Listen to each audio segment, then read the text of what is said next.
এই রমজান মাস যাদেরকে আল্লাহ তৌফিক দান করেছেন, এই রমজান মাসের মূল্যায়ন করতে পেরেছে, এই রমজান মাসের খাইর বরকত যারা লাভ করতে সক্ষম হয়েছে, তারাই হলো পৃথিবীর মধ্যে সবচেয়ে ধন্য সৌভাগ্যবান।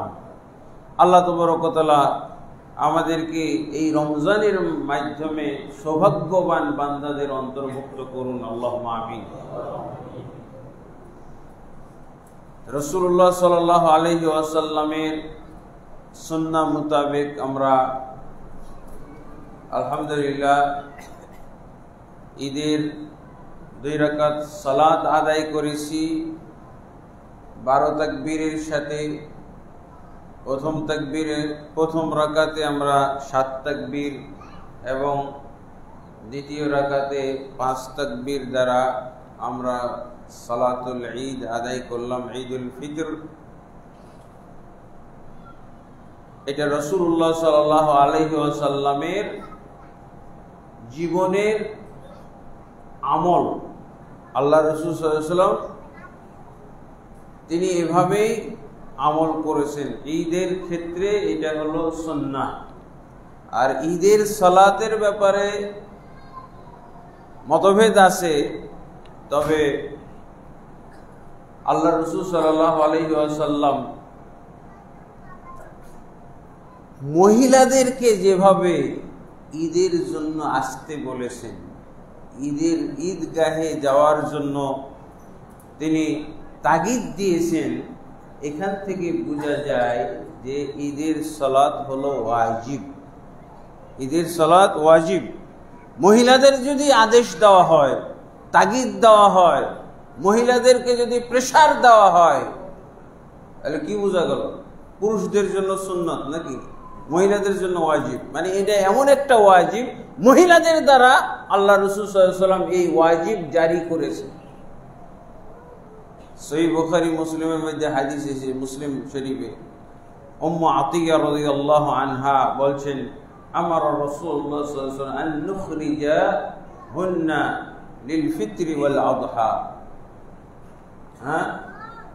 আন নুখরিজা হুন্না আল হুইয়া ওয়া যাওয়াতুল খুদুর।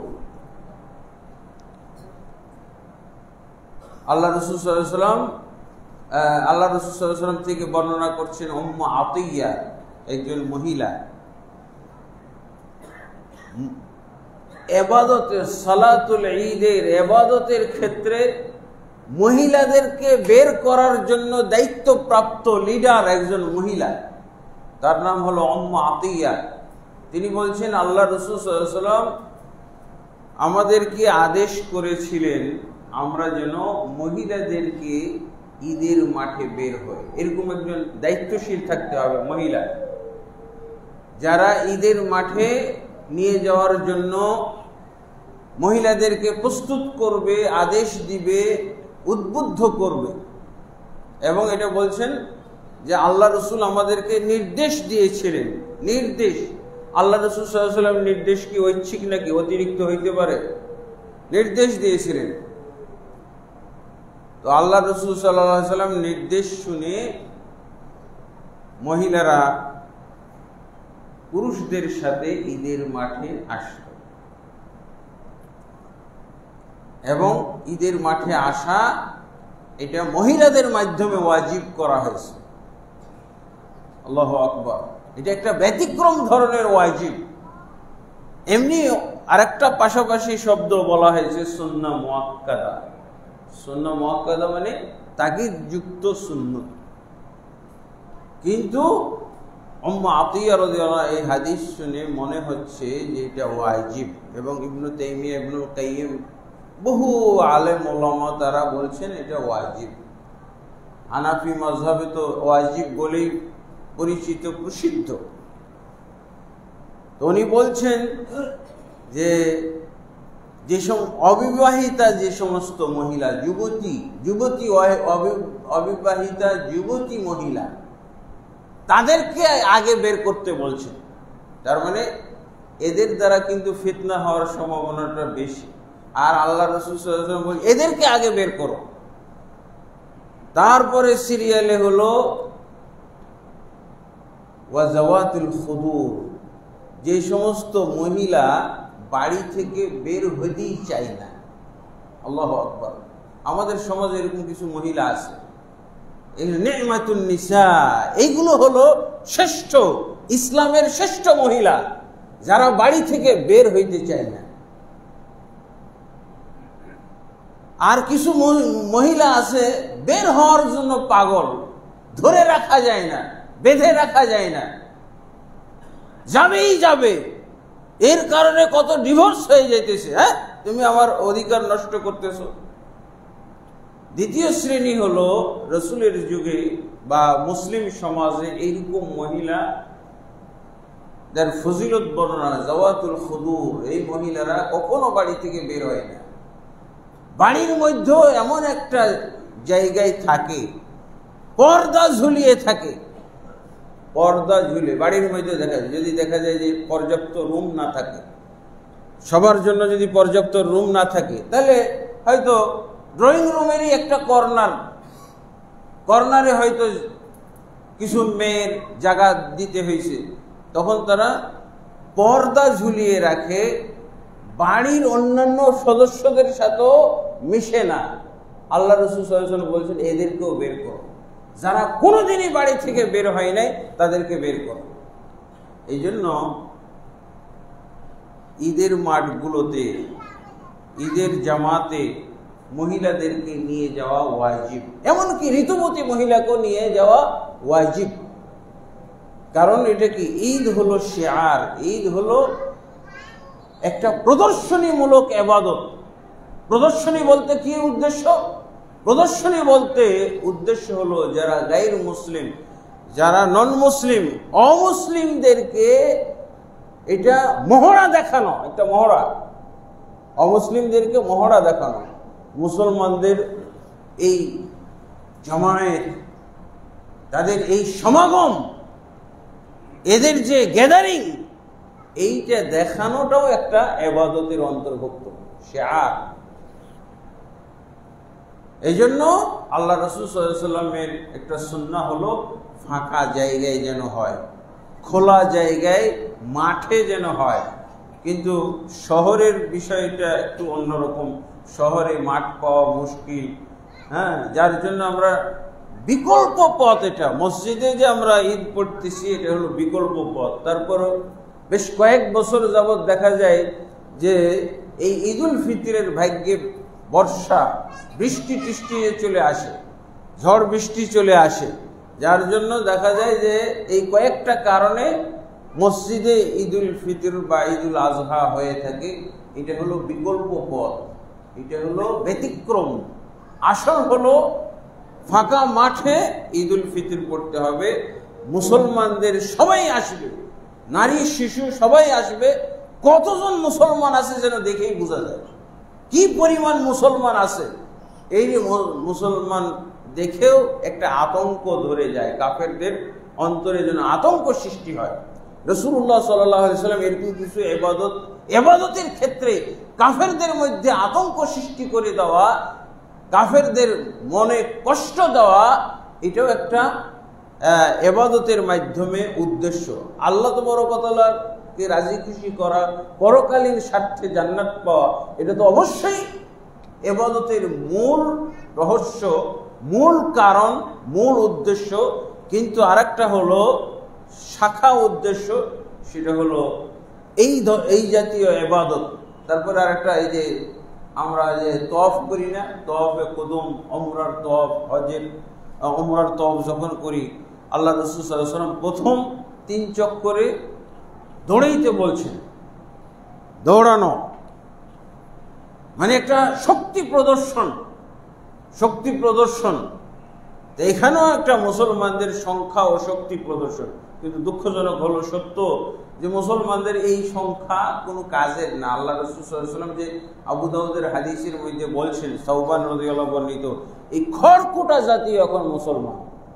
এখন মুসলমানদের কি প্রদর্শনী আমি দেখব? এরা যদি সারা পৃথিবী ভর্তিও হয়ে যায়, স্তূপ হয়ে যায়, মুসলমানদের স্তূপ একবার আকাশ ছুঁয়ে গেছে, ইমান দিয়ে কোনো লাভ নাই, কারণ এই মুসলমানের সাথে ইসলাম নাই, ইমান নাই, ইবাদত নাই। অবশ্যই আমাদেরকে এই বিষয়ে সচেতন হইতে হবে। ঈদুল ফিতর আর ঈদুল আযহা উদ্দেশ্য কি? রাসূলুল্লাহ সাল্লাল্লাহু আলাইহি ওয়াসাল্লাম এই সালাতুল ঈদের মাধ্যমে আরেকটা উদ্দেশ্য পোষণ করেছেন, সেটা হলো কি? আল্লাহর শুকরিয়া আদায় করা। এই যে আল্লাহ তাবারক ওয়া তাআলা আমাদেরকে একটা মাস সিয়াম পালন করার যে তৌফিক দান করলেন, আল্লাহ রাসূল সাল্লাল্লাহু আলাইহি ওয়াসাল্লাম তো বলছেন লিস-সাইমি ফারহাতান, রোজাদার ব্যক্তির, সিয়াম পালনকারী ব্যক্তির দুইটা খুশির মুহূর্ত। একটা হলো ফিতরার মুহূর্ত, মানে সিয়াম সমাপ্তির মুহূর্তটা একটা খুশির মুহূর্ত ফিতরার সময়, এটা দৈনিক ইফতার, দৈনিক সমাপ্তি। আর একটা হলো মাস শেষে সমাপ্তি। মাস শেষে আমরা সূর্য ডুবছে, গতকাল যখন রাত্রে সূর্য ডুবছে তখন থেকে কিন্তু এই মাসের সমাপ্তি আমরা টেনেছি, সিয়ামের মাস সমাপ্ত করেছি। এটা মুসলমানের জন্য খুশির কারণ। খুশির কারণ না যে এই মাসে এতগুলো আল্লাহ তাবারক ওয়া তাআলা আমাদের জন্য ইবাদত, আমল এবং নেকি হাসানা কামাই করার জন্য যে আইটেম দিয়েছিলেন, আইটেমে ভরপুর, সেই মাস আমরা কমপ্লিট করতে পেরেছি। অনেকেই কিন্তু এমনভাবে খুশি হয়, এই খুশিটাও কিন্তু এক ধরনের গুনাহ। সমাপ্তি শেষে খুশি হয়, এক শ্রেণীর রোজাদার খুশি হয়, এই খুশি হওয়া কিন্তু গুনাহ। যেটা বললাম এটা হলো নেকি, যে আল্লাহ আমাদেরকে এই মাস সুন্দরভাবে পালন করার তৌফিক দান করেছেন। এই মাসে সিয়াম, কিয়াম, তেলাওয়াতুল কোরআন, দান, সাদাকা, যাকাত, এগুলো সব আমরা ঠিকঠাক মতো লাইলাতুল কদরে ইতিকাফ সব করতে পেরেছি এবং সব আদব কায়দা আমরা রক্ষা করতে পেরেছি, এই জন্য খুশি। আর এক শ্রেণীর মুসলমান আছে যারা খুশি এই জন্য যে বিপদ দূর হয়ে গেল। এই যে একটা মাস কি যে কষ্টের মধ্যে ছিলাম, বিড়ি খাইতে পারি নাই, সিগারেট খাইতে পারি নাই, গুল খাইতে পারি নাই, অবাধে চলাফেরা করতে পারি নাই, অনেক পাপ কাজ করে মজা পাইতাম, সেই সুযোগটা ছিল না। এবার রমজান পার হয়েছে, এই খুশি হওয়া কিন্তু গুনাহ। আর একটা খুশির মুহূর্ত আছে, সেটা হলো আল্লাহর কাছে যেদিন এই রোজাদাররা পুরস্কার গ্রহণ করবে। আল্লাহ তাবারক ওয়া তাআলা আমাদের সবাইকে যেন ওই বান্দাদের অন্তর্ভুক্ত করেন যারা সিয়াম সমাপ্ত করে খুশি হয়েছে এবং আল্লাহ তাবারক ওয়া তাআলার কাছ থেকে পুরস্কার লাভ করে খুশি হবে। আল্লাহুম্মা আমিন। এরপর রাসূলুল্লাহ সাল্লাল্লাহু আলাইহি ওয়াসাল্লাম এই খুতবার মধ্যে কিন্তু দানের জন্য বিশেষভাবে উদ্বুদ্ধ করতেন, দানের জন্য বিশেষভাবে উদ্বুদ্ধ করতেন। এই ঈদুল ফিতর, এই খুতবা এর শেষে আল্লাহ রাসূল সাল্লাল্লাহু আলাইহি ওয়াসাল্লাম দান কালেকশন করতেন, দান গ্রহণ করতেন বিভিন্ন মুসলমানদের উন্নয়নের কাজে, জিহাদের জন্য। আমাদের সমাজে তো জিহাদ নাই, এখন জিহাদ আছে কিন্তু এই ফি সাবিলিল্লাহ, যাকাতের যে একটা খাত ফি সাবিলিল্লাহ, এই ফি সাবিলিল্লাহর অন্তর্ভুক্ত হচ্ছে মাদ্রাসাগুলো। মাদ্রাসায় আপনারা মন খুলে দান করবেন। এমনকি এটাও আজকেও একটা দানের মুহূর্ত, দানের উপলক্ষ। আল্লাহ রাসূল সাল্লাল্লাহু আলাইহি ওয়াসাল্লাম খুতবা চলাকালেই দান সংগ্রহ করেছেন। বেলাল রাদিয়াল্লাহু আনহুকে নিয়ে মহিলাদের কাছে আল্লাহ রাসূল সাল্লাল্লাহু আলাইহি ওয়াসাল্লাম বিশেষভাবে গিয়ে দানের জন্য উদ্বুদ্ধ করেছেন। আর সরাসরি তাদেরকে আল্লাহ রাসূল সাল্লাল্লাহু আলাইহি ওয়াসাল্লাম বলে দিয়েছেন দেখো এই মহিলারা, তোমাদেরকে আমি যখন মেরাজে গেছিলাম, আল্লাহ তাবারক ওয়া তাআলা আমাকে জান্নাত এবং জাহান্নাম পরিদর্শন করিয়েছিলেন, তখন আমি কিন্তু বেশিরভাগ মহিলাকে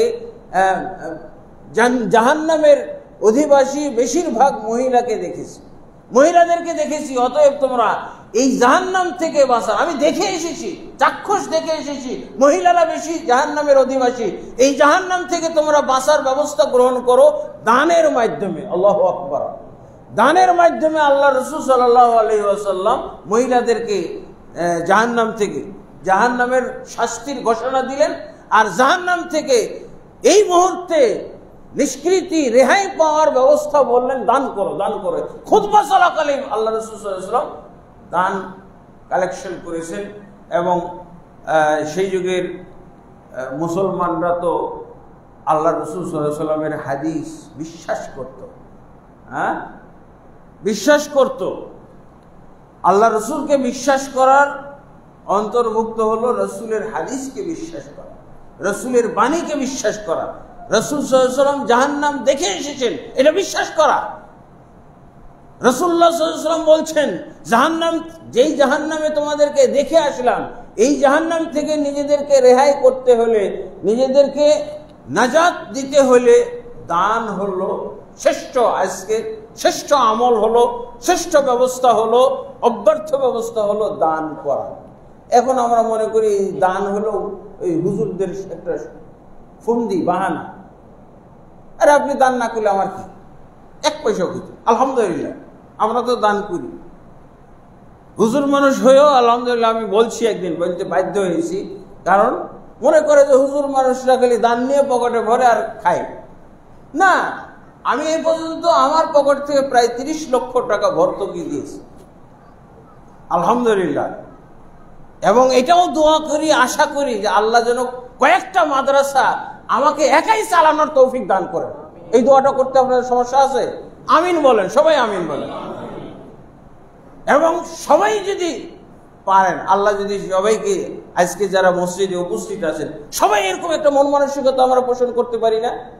আল্লাহ আমাকে দিয়েও তুমি একটা পুরো মাদ্রাসা চালাও, হ্যাঁ, মাদ্রাসার ব্যবস্থা পরিচালনা, মাদ্রাসার খরচ মেনটেন করার আল্লাহ আমাকে তৌফিক দাও, সামর্থ্য দাও। এই দোয়াটা আমরাও তো করতে পারি নিজেদের জন্য, প্রত্যেকের জন্য। সন্দেহ করাটা এটা হলো নাজায়েজ ইসলামে। ইসলামে যেটা নিয়ম হলো সেটা হলো হুসনুল জন। আপনি একটাই করতে পারেন, সেটা হলো কি মানুষের প্রতি সুধারণা রাখা। মুসলমানের প্রতি, মানুষের প্রতি বলতে মুসলমানের প্রতি সুধারণা রাখা। আপনি কখনো মুসলিম হয়ে মুসলিম ব্যক্তির প্রতি কুধারণা রাখবেন না, এটা হলো আপনার জন্য বিরাট ক্ষতিকর। সুধারণা রাখবেন। এবং তার যদি নেগেটিভ কিছু আপনি দেখেন, শয়তান যদি কোনো মুসলিম ব্যক্তির নেগেটিভ কোনো সাইড আপনার কাছে তুলে ধরে, তখন আপনি ওই নেগেটিভ সাইডটাকে পজিটিভ করার চেষ্টা করবেন। কারণ কি, এটা না করা পর্যন্ত তো আপনি মুসলিম ব্যক্তির ত্রুটি ঢেকে রাখার যে একটা হাদিস আছে, ত্রুটি হইতে পারে, কিন্তু ঢেকে রাখলে আপনি লাভবান। কিয়ামতের দিন আল্লাহ আপনার গুনাহ ঢেকে দিবেন। আল্লাহু আকবার। আপনি যদি কোনো মুসলিম ব্যক্তির ত্রুটি দেখেন, নেগেটিভ দিক দেখেন, তাহলে সেটা ঢেকে দেওয়ার চেষ্টা করবেন, যদি সেটা সমাজের জন্য ক্ষতিকারক না হয়।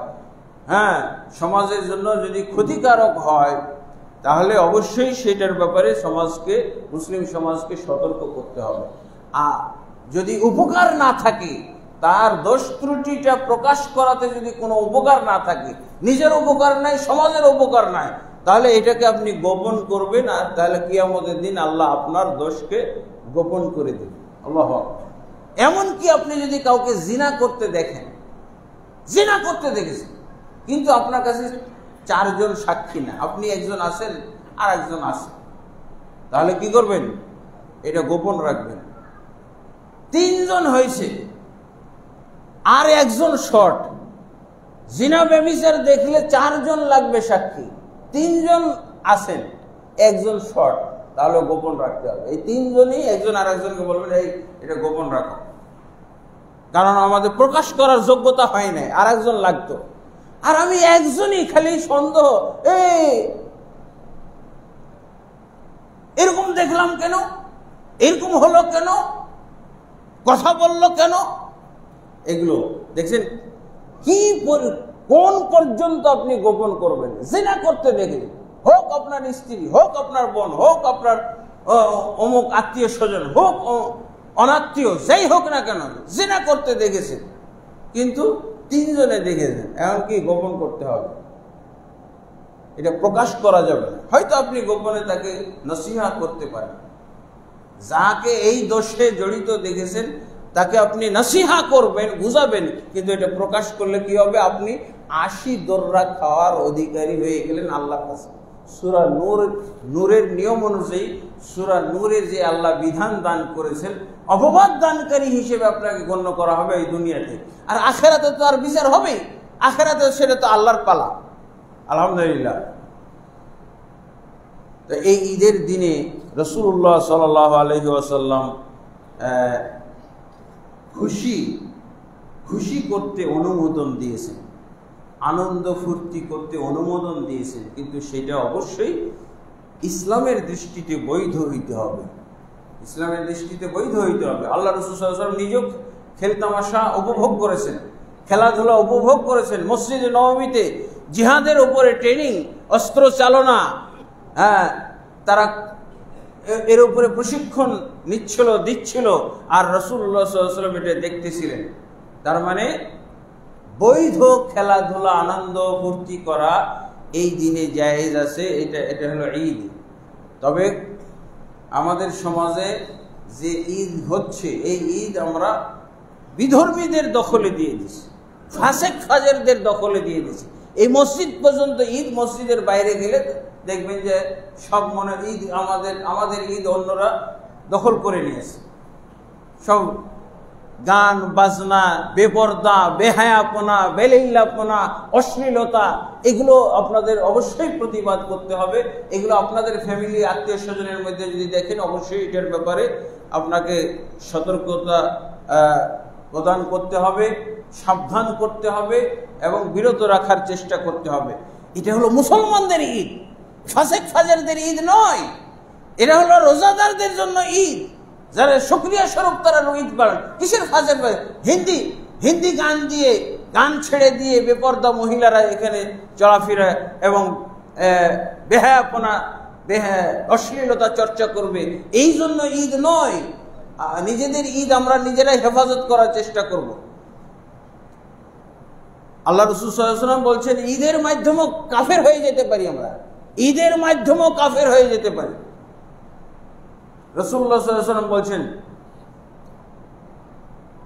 যারা মান তাশাব্বাহা বিকওমিন ফাহুয়া মিনহুম, যে ব্যক্তি অন্য কোনো জাতির সাথে সাদৃশ্যতা পোষণ করবে, তারা তাদেরই অন্তর্ভুক্ত হয়ে যাবে। বিধর্মীদের অনুষ্ঠানে গান বাজনা হবে, নাচ গান, বেহায়াপনা, বেলিলাপনা হবে, কিন্তু মুসলমানদের ঈদের মধ্যে এটা হবে কেন? তাহলে আমরা মুসলমানদের ঈদের উপলক্ষে কাফেরদের সাথে অন্তর্ভুক্ত হয়ে গেলাম, কাফেরদের এই সংস্কৃতির মধ্যে প্রবেশ করি। আরেকটা বিষয় হলো, এই ঈদের মুহূর্তে আমাদেরকে স্মরণ করতে হবে সেই ফিলিস্তিনের গাজাবাসী, তাদের যে অবস্থা, এই অবস্থা থাকলে আমাদের কিন্তু আনন্দ খুশি ম্লান হয়ে যাওয়ার উপক্রম এবং ম্লান হয়ে যেতে পারে। তাদের স্বার্থে আমাদের ঈদের ঘাটতি হইতে পারে। এটা হলো ইমানি চেতনা বোধ, ইমানি দায়িত্ববোধ। এটা অবশ্যই আমাদেরকে একজন মুসলমান আর একজন মুসলমানের কষ্ট অনুভব করতে হবে, ব্যথা অনুভব করতে হবে। তারা কি কষ্টে আছে আপনারা দয়া করে মাঝে মধ্যে একটু দেখবেন, ইউটিউবে বিভিন্ন সংবাদে আপনারা দেখবেন, ইন্টারনেটের মাধ্যমে দেখবেন, তাহলে তাদের প্রতি একটা দয়া মায়া জেগে উঠবে। মুসলমান হলো ভাই, এমন ভাই যে এক বডির মতো আমাদেরকে মনে করতে হবে, এক অপরকে এক বডির মতো। যদি আমরা এক বডির মতো, আল্লাহ রাসূল সাল্লাল্লাহু আলাইহি ওয়াসাল্লাম বলেন একটা বডির মধ্যে আমার যদি পায়ের একটা আঙ্গুলিতে ব্যথা পায়, একেবারে মাথার চাঁদি পর্যন্ত যেমন অনুভব করি, রাসূলুল্লাহ সাল্লাল্লাহু আলাইহি ওয়াসাল্লাম বলছেন মুমিন জাতি সে যেখানেই থাকুক না কেন সেই তার ব্যথায় ব্যথিত হইতে হবে। যেমনভাবে একটা শরীর কোনো অঙ্গের মধ্যে ব্যথা পেলে সারা শরীরের ঘুম হারাম হয়ে যায়, সারাক্ষণ শরীর ব্যথা অনুভব করে, আমাদেরকে এরকম ব্যথা অনুভব করতে হবে। এবং অবশ্যই তাদের জন্য একটু আপনি সাহায্যের চিন্তা করবেন, কমপক্ষে তাদের জন্য দোয়া করবেন। দোয়া ছাড়া তো আর আমাদের কাছে কিছু নাই। দোয়া করতে পারি আমরা, আল্লাহ তাবারক ওয়া তাআলা যেন আশু তাদেরকে এই অবস্থা থেকে রেহাই দান করেন, মুক্তি দান করেন, এবং তাদের শত্রু, মানবতার শত্রু, মুসলমানের শত্রু, যে কোনো ধর্মের শত্রু এই ইহুদিদেরকে আল্লাহ তাবারক ওয়া তাআলা যেন বিশেষভাবে দমন করেন, তার নিজ শক্তিতে যেন তাদেরকে দমন করেন, কারণ তাদেরকে দমন করার মতো কোনো শক্তি আমরা দেখছি না। এমনকি কাফেররাও কাফেরদেরকেও পরোয়া করতেছে না, মহাশক্তি পরাশক্তি তাদেরকেও পরোয়া করতেছে না, বরং তাদের কাছ থেকে আরো তারা প্রেরণা পাচ্ছে। নাউজুবিল্লাহ। আমাদের এই খুশির মুহূর্তে তাদের কথাটাও আমাদের মনে রাখতে হবে, কমপক্ষে তাদের জন্য আমরা যেন দোয়া করতে পারি। আল্লাহুম্মা আইজ্জাল ইসলাম ওয়াল মুসলিমিন। আর আলহামদুলিল্লাহ আমরা এই যে রমজানের শেষে এমনকি ঈদের সাথে জড়িত যে যাকাতুল ফিতর, আশা করি আমরা সবাই আদায় করেছি। এই যাকাতুল ফিতর অবশ্যই ঈদ পড়ার আগে আমাদেরকে আদায় করতে হবে, ঈদের মাঠে আসার আগে আদায় করতে হবে, এবং এটা খাদ্যদ্রব্য দিয়ে আদায় করতে হবে। মূল্য দ্বারা আদায় করা এটা কোনো দলিলে নেই। আল্লাহ রাসূল সাল্লাল্লাহু আলাইহি ওয়াসাল্লামের হাদিসেও পাওয়া যাবে না, কোনো সাহাবীদের যুগে কাউকে পাওয়া যাবে না। দুই একজন তাবেঈ থেকে পাওয়া যায়, তাবেঈ দিয়ে আমি কি করব? কিন্তু বেদাতীরা কি করে, তাদের ফতোয়া যদি ফতোয়ার অনুকূলে যদি রাসূল থেকে হাদিস না পায়, সাহাবী থেকে না পায়, ও তাবিতে চলে আসবে, তাবিতে চলে আসবে, ও তার হুজুরের কাছে চলে আসবে, মুফতির কাছে চলে আসবে। আমরা মনে করি যারা মূল্য দ্বারা ফিতরা দেয়, দলিলের ভিত্তিতে তাদের ফিতরা বাতিল বাতিল বাতিল। মূল্য দ্বারা ফিতরা দেওয়ার ব্যাপারে কোনো দলিল নাই। আছে কি? গোজামিল, অপব্যাখ্যা, বিকৃতি, অপব্যাখ্যা বিকৃতি আছে, দলিলের অবমাননা আছে, কোরআনের অবমাননা, হাদিসের অবমাননা আছে, রাসূলের অবমাননা আছে। এটা নাজায়েজ, দলিল দেওয়াই নাজায়েজ। মূল্য দ্বারা ফিতরার পক্ষে দলিল দেওয়া। আল্লামা নাসিরউদ্দিন আলবানী রহমতুল্লাহ আলাইহির একটা বক্তব্য শুনলাম, উনি বলছেন যে মূল্য দ্বারা ফিতরা দেওয়া কুফরি গুনাহ হইতে পারে, কুফরি গুনাহ হইতে পারে। কখন কুফরি গুনাহ হবে? যদি বলে যে মূল্য দ্বারা ফিতরা দেওয়াটাই যুগোপযোগী, ফকির মিসকিনদের জন্য সহজ, ফকির মিসকিনদের জন্য বেশি উপকারী, যুগ উপযোগী, বেশি উপকারী, এইরকম যদি যুক্তি দাঁড় করায় কাফের মুরতাদ হয়ে যাবে এই হুজুররা। এগুলি তো বলে আল্লামা নাসির দেখছেন দলিলের পাওয়ার, দলিলের পাওয়ার এটা। কেউ যদি ফিতরা, মূল্য দ্বারা ফিতরা দেওয়ার পক্ষে এই যুক্তি দেয় যে এটা অধিক উপযোগী, এটা বেশি ফলপ্রসূ, এটা বেশি উপকারী, তাহলে কি হলো যে আল্লাহ উপকারী কোন বিধানের মধ্যে উপকার বেশি এটা আল্লাহ বুঝে না, রাসূলও বুঝে নেয়, আর এই পণ্ডিত, এই মুফতি, এই লম্পট মুফতিরা বুঝেছে। তাহলে আমি আল্লাহকে বোকা বানাইলাম, রাসূলকে বোকা বানাইলাম, আর আমি নিজে পণ্ডিত সেজে গেলাম। এই দৃষ্টিকোণ থেকে আল্লামা নাসিরউদ্দিন আলবানী বলছেন এরা সব মুরতাদের পাল। যারা মূল্য দ্বারা ফিতরা দেওয়ার পক্ষে এরকম যুক্তি দেয় সব মুরতাদের, কুফরি গুনাহ দেয়। কাকে আপনি বললেন? কে বুঝে নাই? আল্লাহ বুঝে নাই, রাসূল বুঝে নাই, তুমি পণ্ডিত বুঝে গেছো। যুক্তি দেয় আরো যে মূল্য চাউল দিয়ে ফিতরা দিলে এটা দেখা যায় যে এটা মানুষ আবার বিক্রি করে দেয়। বিক্রি করুক, হাফ দামে বিক্রি করো। হাফ দামে বিক্রি করলে তার যুক্তি আছে। ফিতরা বিভিন্ন রকমারি ভ্যারাইটি কিসিমের চাউল একত্র হয়ে গেছে, এটা কি কোনো ধনী মানুষ নেবে? না এর চেয়েও যারা অধম গরিব তারাই কিনে নেবে? বলেন, হাফ দামে দেখ, হাফ দামে দেখ, তারও যুক্তি আছে, ভালো যুক্তি আছে। আর একজন মিসকিন উপকৃত হইল। কিন্তু এই লম্পটগিরি বন্ধ করতে হবে। কিসের তোর যুক্তি? কোনো যুক্তি নাই হাদিসের বিরুদ্ধে। হাদিসের বিরুদ্ধে যেই যুক্তি দিবে সেই যুক্তিটাই বোকামি যুক্তি, নির্বোধদের যুক্তি। দেখেন না, বলছি কত দয়াবান যে এই চাউল দিলে চাউলটা বিক্রি করে কম দামে। কম দামে বিক্রি ভালো। এই তো সুদূর প্রসারী একটা উপকারিতা আল্লাহর বিধানের, যে আর একজন গরিব মানুষ, কোনো ধনী মানুষ নেবে নাকি এই চাউলটা? যখন দেখবে একটা বড়, একটা ছোট, একটা চিকন, একটা মোটা, এটা কি নিবে কেউ? কে নিবে? আর একজন মিসকিন নিবে। তাহলে সুদূর প্রসারী উপকারিতা পাওয়া গেল না এর মধ্যে। আর এই লম্পট মুফতিরা বলতেছে কি যে না এটা দিয়ে ক্ষতি হচ্ছে। কিসের ক্ষতি হলো? কিসের ক্ষতি হলো? আল্লাহ তাবারক ওয়া তাআলা আমাদেরকে বুঝার তৌফিক দান করুন। তারপরে ঈদ উল ফিতরের যে তাকবীরের ব্যাপারটা, আমরা যখনই সূর্য ডুবেছে তখনই তাকবীর শুরু হয়ে গেছে। ঈদের সালাত পর্যন্ত তাকবীর। ঈদের ওয়ালিতুকমিলুল ইদ্দাতা ওয়ালিতুকাব্বিরুল্লাহ আলা মা হাদাকুম, তোমরা সিয়াম কমপ্লিট করার পর, পরিপূর্ণ করে ফেলার পর আল্লাহর জন্য তাকবীর দাও। তাকবীর বলাটা ওয়াজিব। আল্লাহ তাবারক ওয়া তাআলা নিজেই বলছেন ওয়ালিতুকাব্বিরুল্লাহ, অবশ্যই তোমরা তাকবীর দিবে। তাকবীর বলা, আল্লাহু আকবার, আল্লাহু আকবার, লা ইলাহা ইল্লাল্লাহ, আল্লাহু আকবার, আল্লাহু আকবার, ওয়ালিল্লাহিল হামদ, এইভাবে তাকবীর দেওয়া, এটা হলো ওয়াজিব। এটা ঈদ উল ফিতরের ক্ষেত্রে খুব শর্ট টাইম। সূর্য যখন ডুবলো তখন থেকে শুরু, আল্লাহু আকবার, আল্লাহু আকবার, লা ইলাহা ইল্লাল্লাহ, আল্লাহু আকবার, আল্লাহু আকবার, ওয়ালিল্লাহিল হামদ। যদি আমরা এই নিয়মটা ফলো না করে থাকি, আগামী বছর থেকে অবশ্যই যেন এই নিয়মের উপর আমরা তাকবীর বলি। হ্যাঁ, সূর্য ডুবলে তাকবীর শুরু। সূর্য ডুবলে ফিতরা ওয়াজিব হয়, অগ্রিম দেওয়া যায় 2 দিনের জন্য। আর সূর্য ডুবার 1 মিনিট আগে কেউ যদি জন্ম নেয় তাহলে তারও ফিতরা দিতে হবে। 1 মিনিট আগে যদি মারা যায় তার আর ফিতরা লাগবে না। কিছু মাসলা মাসাইল আমরা শর্ট টাইমের মধ্যে বললাম।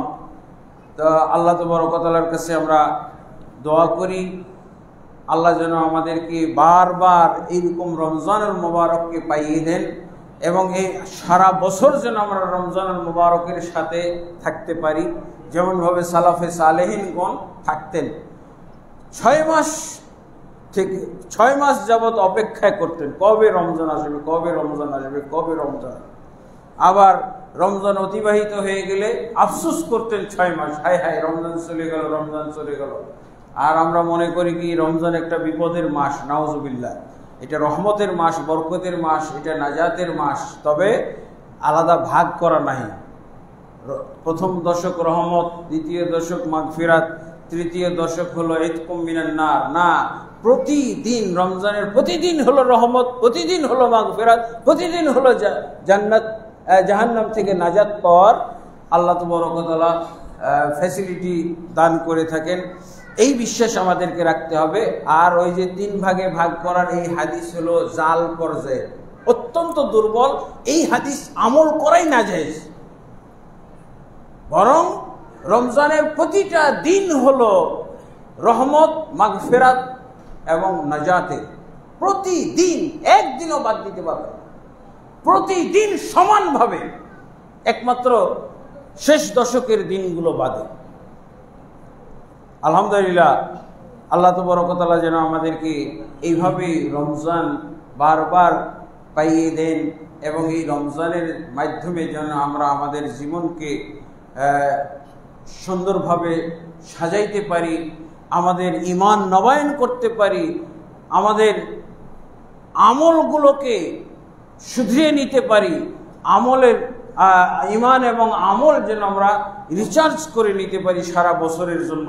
আল্লাহ তাবারক ওয়া তাআলার কাছে এই তৌফিক কামনা করে আমরা আজকে ঈদুল ফিতরের আলহামদুলিল্লাহ আরেকটা বিষয় দৃষ্টি আকর্ষণ করছি, সেটা হলো আল্লাহ তাবারক ওয়া তাআলা বলছেন ওয়া'বুদ রাব্বাকা হাত্তা ইয়াতিয়াকাল ইয়াকিন, তুমি তোমার রবের ইবাদত করো যতক্ষণ পর্যন্ত ইয়াকিন না আসে। ইয়াকিন মানে মৃত্যু, মৃত্যু না আসার পূর্ব পর্যন্ত ইবাদত করে যেতে হবে।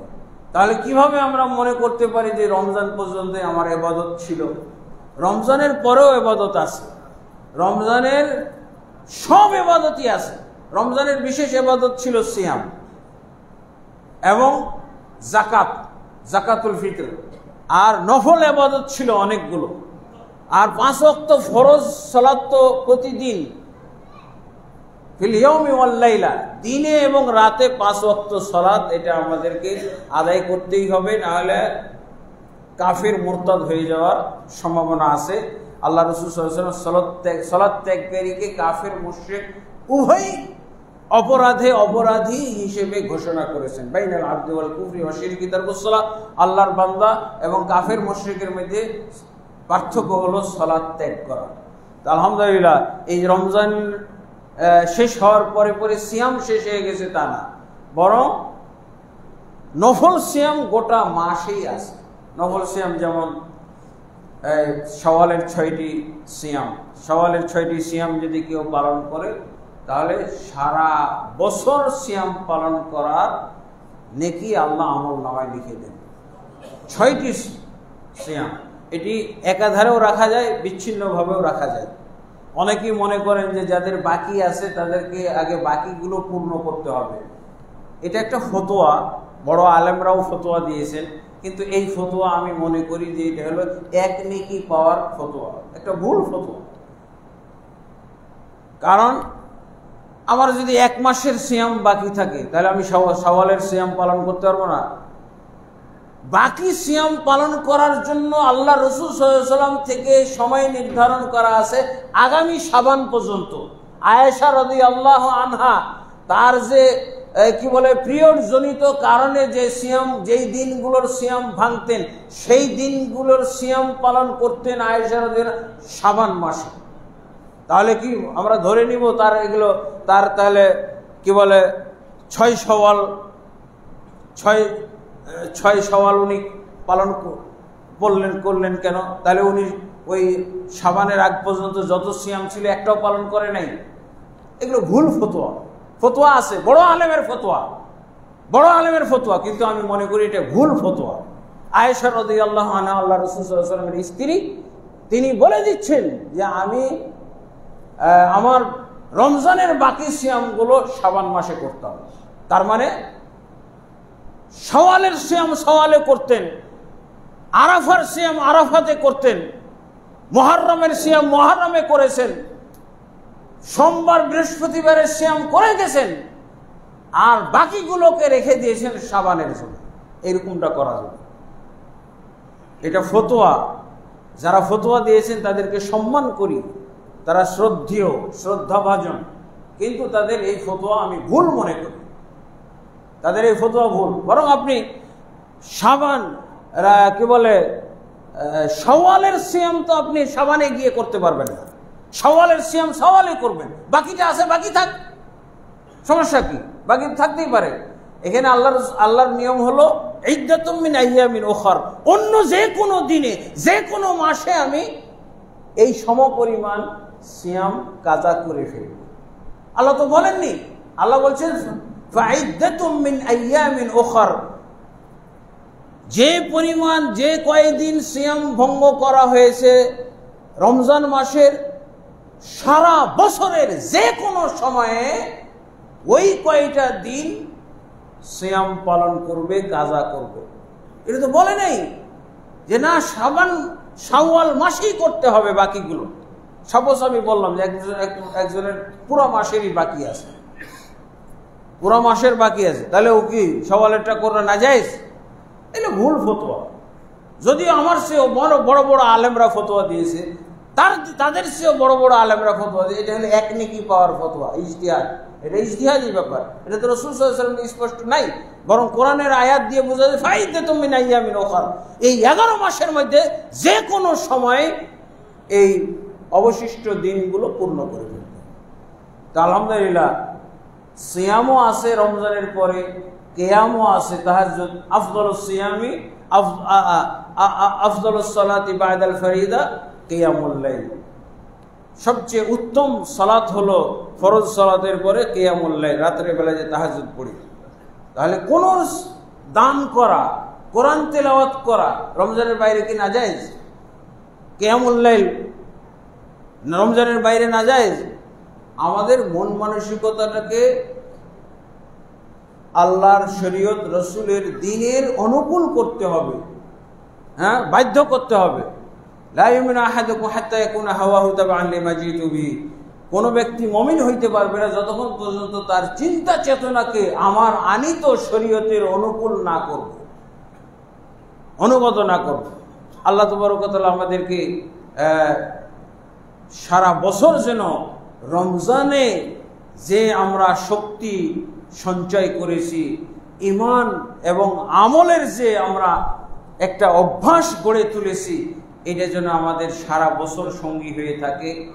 আল্লাহ তাবারক ওয়া তাআলা আমাদেরকে যেন প্রতিদিন তার ইবাদতের মধ্যে অতিবাহিত করার তৌফিক দান করেন। আল্লাহুম্মা আমিন। আস্তাগফিরুল্লাহ লি ওয়া লাকুম ওয়া লিসাইরিল মুসলিমিন ফাস্তাগফিরুহু ইন্নাহু হুয়াল গফুরুর রহিম। اللهم اعز الاسلام والمسلمين واذل الشرك والمشركين ودمر اعداءك اعداء الدين يا رب العالمين. اللهم اصلح ولاة وعلماء وعامة المسلمين وخذ بنواصيهم الى صراطك المستقيم يا حي يا قيوم برحمتك نستغيث.